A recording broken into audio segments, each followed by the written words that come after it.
ayca jaajëfal la bu baax a baax di la wax ne nous sommes contents ci accueillir la ci suñu plateau ayca ñu fas yéene rek waxtaanee xam naa ne waxtaan bi moom dana technique ndax nag lépp day tënku ci li nga xamante ni moom mooy économie sénégalaise ak ñaari rapport yi nga xam ne jot na fi génn bu troisième trimestre bu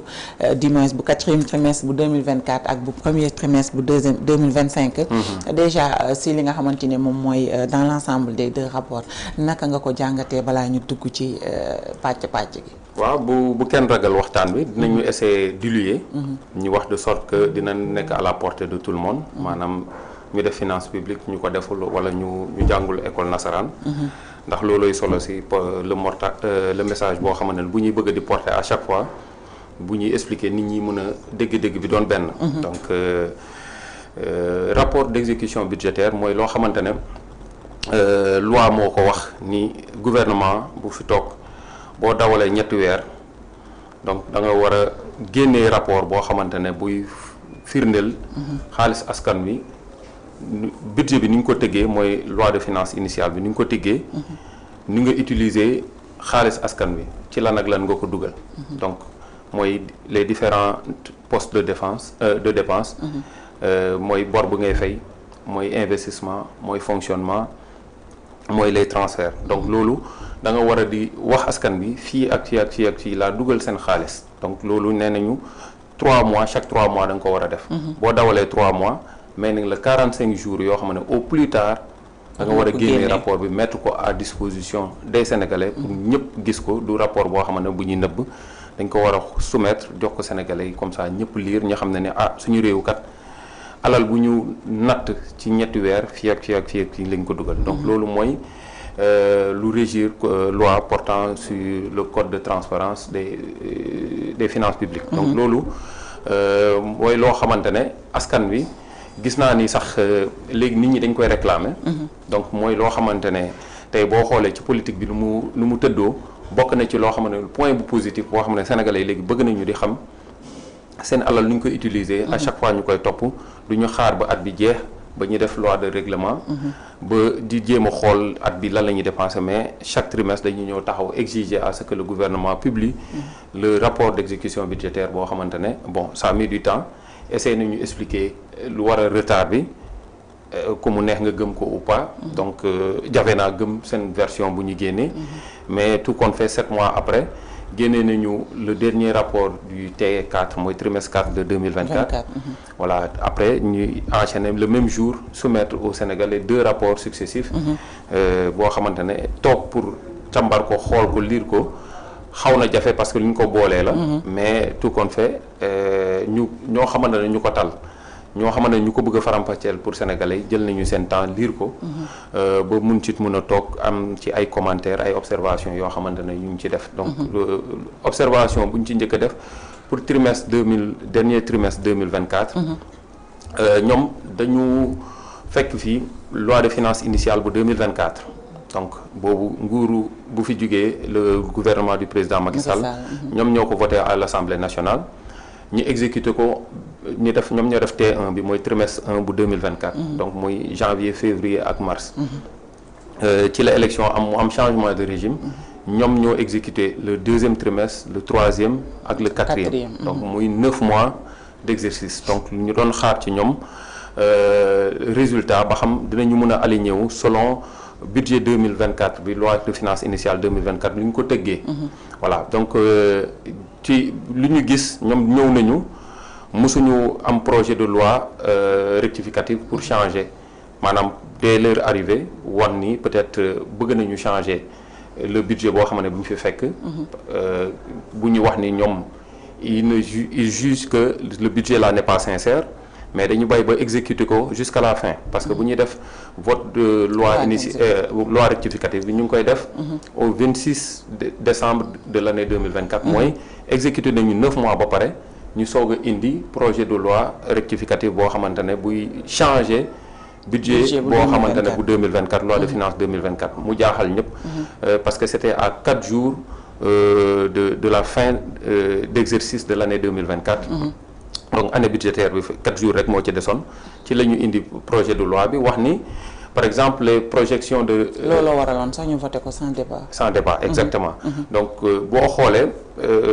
ci loi de finances initiale bu 2025 les prévisions de recettes mu ngi doon tourner autour de 4700 et quelques milliards. Donc ñoom ñu ñëw après exécution ba des 9 mois yu ngi ci def nee nañu projection de recettes de 4700 et quelques milliards c'est pas sincère. lan moo gën a sincère nee nañu c'est 3800 milliards. mooy loo xamante ne lan la nguur gi maanaam économie Sénégal loo fi mën a recouvrer lu gën a sincère en 2024 mooy 3800 et quelques milliards. loolu la ñu wax mais lan moo ci gën a réewlu lan moo ci gën a lu foog dans l'histoire là mooy boo xoolee après bu ñu defee loi de finances rectificative ba changé. maanaam wàccee les recettes à 3800 milliards à raison de 4700 et quelques milliards ci loi de finances initiale bi. bu ñuy voté loi de finances initiale bu 2025. donc ñu ngi koy def 15 jours après mooy 26 décembre la ñuy def loi de finances rectificative. je crois aux alentours du 10-15 comme ça janvier si la ñu voté wul loi de finances initiale bu 2025. donc entre les 15 jours là waxoon naa ko fii def nañ ci benn émission ba mu leen di wax il faudra que ñoom ñu expliquer Sénégalais yi. comment est-ce que au 26 décembre de l'année 2024 la ñu wax ni 4700 milliards kenn mënu ko recouvrer loolu c'est pas sincère ñu indi ko 3800 milliards 15 jours après ñi indil ñu budget boo xamante ne les recettes ñu ngi tourner ci 4700 et quelques milliards lan moo amaloon ci économie Sénégal en 2024 loo xamante ne 15 jours après ñoom njort nañu ni mën nañu am plus de 1000 milliards yoo xamante ne ci 2025 bi mën na yokk ci économie Sénégal loolu laa waxoon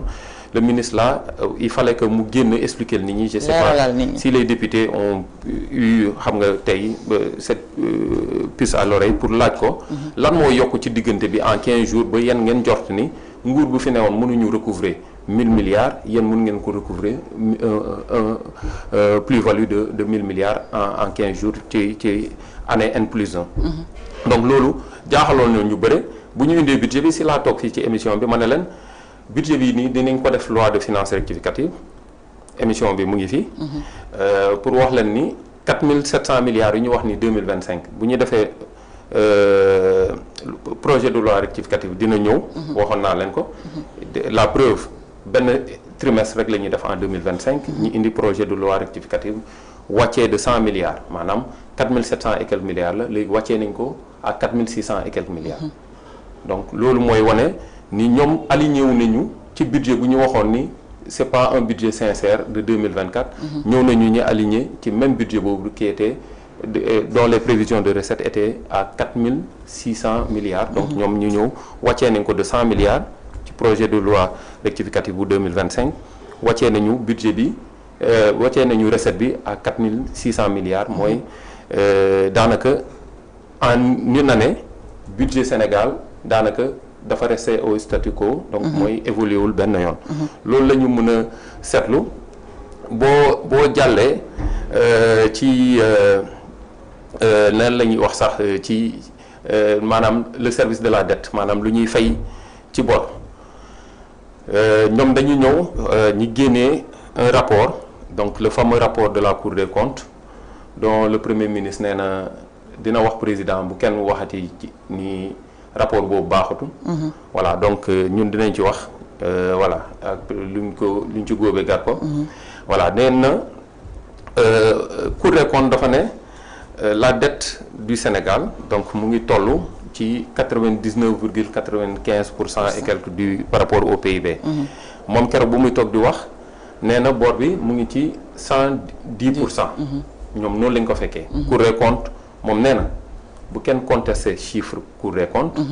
mais moom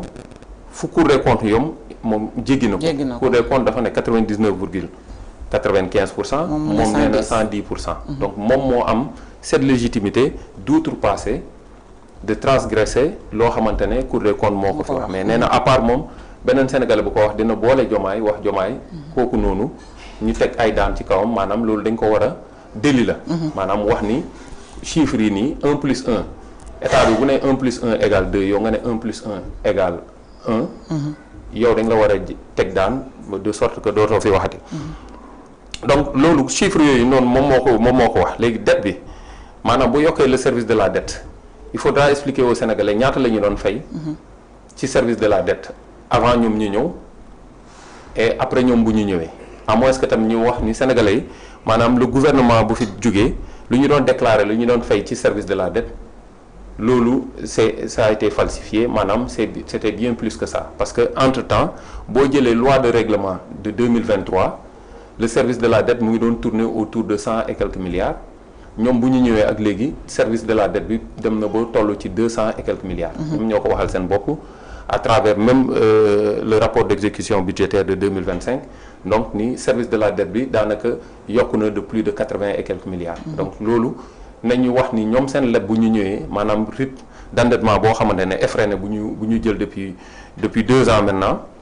loolu moo contribuer à l'augmentation du service de la dette. léegi la dette nag sénégalais yi ni ñu koy déggee ñoom lu ñuy lebee maanaam ñun dañuy wax loo xamante ne luy gindi askan wi maanaam la dette lu ñuy fay ci la dette mooy les intérêts ok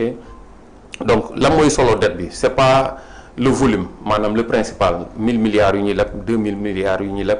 500 milliards yu ñuy leb parce que loolu boo ko négocier pour l'endettement da ngay dawal 7 ans. bu dee sur 7 ans mooy maturité bi 7 ans yi yëpp 6 premières années yi tu payes d'abord maanaam les charges de la dette. mooy intérêts yi commission yi ak yooyu noonu loolu ngay fay au cours de l'année donc au cours de ces 6 ans c'est seulement à la 7e année ci ngay def lu ñuy refinancement da ngay dem par exemple bu fekkee 500 milliards la woon da ngay dem lebaat 500 milliards pour ñëw rembourser le principal. À la 7e année donc loolu moo taxit booy négocier pour endettement baax na li ñuy recommander ngay leb sur une période boo xam ne bu gudd. donc nguur bu fi newoon loolu la ñu doon def maanaam ñoom dañu doon dëgg ni Sénégal leb na 1000 milliards 2000 milliards il se focalisait sur le principal mooy la somme bu ñu leb. et non sur les intérêts et la maturité loo xam ne moo ëpp solo fuuf le principal parce que plus. maturité bi di sore plus taux d'intérêt yi di baax maanaam boo condensé mun nga leb 1000 milliards 10 fois avec des maturités de 30 ans de 15 à 30 ans comme ñu fi newoon lu ñu doon def c'est des maturités de 15 à 30 ans donc boo cumuler loolu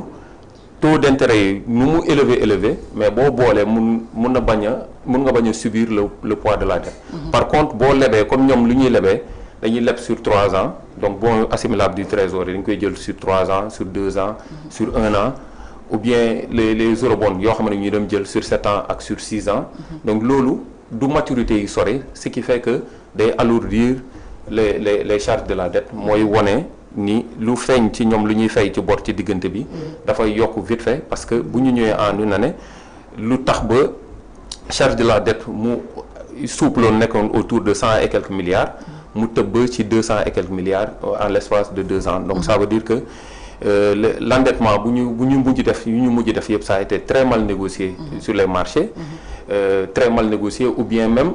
la situation économique du pays moo tax ba peut-être le crédit et la confiance muy déterminer la maturité de cette dette